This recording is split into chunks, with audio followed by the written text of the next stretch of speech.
Oh, look, oh wait, that's Exodus.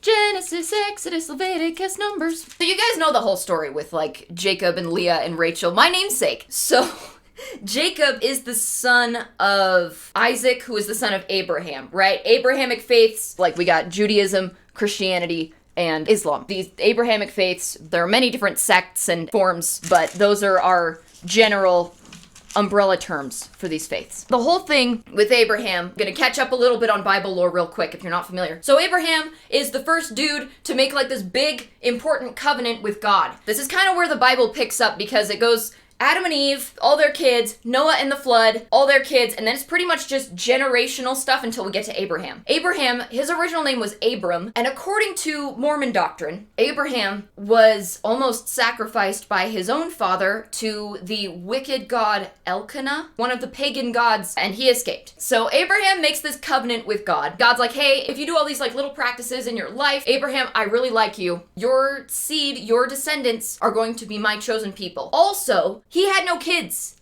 at the time. So he was like, me and my wife are like really old, man. That's not how it works. And God was like, I can do anything, don't question me. Abraham's wife, also his sister, Abraham's whole family tree is basically a wreath for a bit. She does indeed have a child, and they name him Isaac. Everything's pretty great. They're super excited because they thought they were way too old to have kids. Abraham loves his son Isaac more than anything in the world. Of course he does. He thought he wasn't gonna have kids, and Isaac is like his miracle baby. And then God is like, hey man, you know how I gave you that son? I'm gonna need you to sacrifice him to me. What's Abraham supposed to do here? God told him to.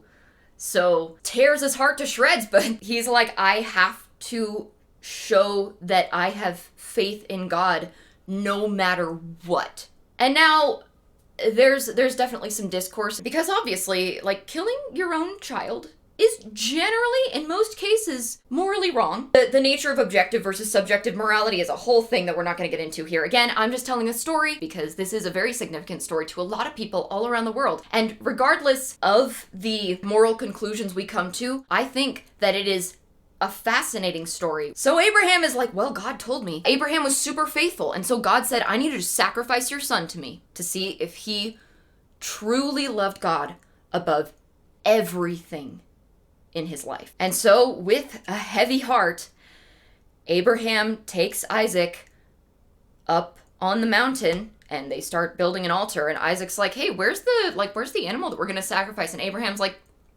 God will provide. And in some stories, Abraham tells Isaac what God has asked him to do. And in some versions, Isaac says, do it. If God told you to, I am willing to do this. Long story short, Abraham's about to do it. Like, he has the knife raised, ready to go. And an angel's like, hang on. God doesn't actually want you to do it. Like, it was a test. You don't actually have to do it. It's all good. He sent you a ram to sacrifice instead. We're good. Don't sacrifice him.